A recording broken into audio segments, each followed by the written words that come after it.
Hello everybody, welcome to my regular Friday message. Now if you're looking forward to Pride in Scunthorpe on Sunday, I'm still confident it's going to be sunny. I'm much more confident about my weather predictions than my football predictions. I'm making this film at a time when we've got industrial action in the NHS. Thank you to our consultant colleagues for your dedication and to everybody, both consultant and in other professions, who are working so hard to keep our patients safe. If you received and read my email to everybody in the organisation on Monday, you won't be surprised to know that I'm going to spend time in this film just having another think about what in NHS jargon is sometimes called speaking up, but what from my point of view is about how we all work to make sure that we're safe at work and our patients are safe in the care that we're providing. A shocking thing happened in Chester, and whilst it's exceptional in lots of ways, I've worked in the NHS for 29 years and I'm very confident it's not unique. I've also worked long enough to know that systems always say they'll learn and rarely do. So for us here at RDaSH, it's really important that we take an honest look at how things are going and we try and make sure the best of our practice is true across the organisation. So I wrote to you about all the many ways in which you could make your voice heard. They're really important. Have another look at the wheel that's on the screen, look back at the email that I sent you and consider which of those you know how to access, which of those you'd have confidence in. I promise you that you will be listened to, and I commit to you that we will act on your concerns. I wanted to just devote a tiny little bit of this film to how it works when you're hearing a concern that's been raised.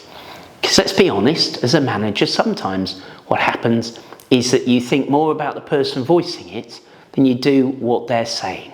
I suppose in football terms you'd say that's playing the player and not the ball.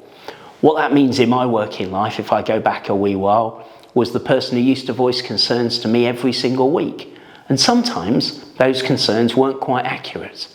And it was a real exercise of will to keep listening to what was really going on, rather than to think, oh, I bet this one's not quite right either.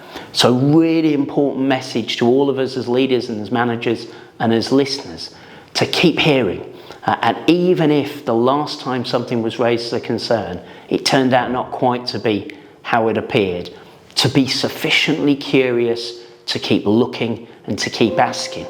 Because my challenge to what I think happened in Chester is that we didn't keep looking. That curiosity ran out.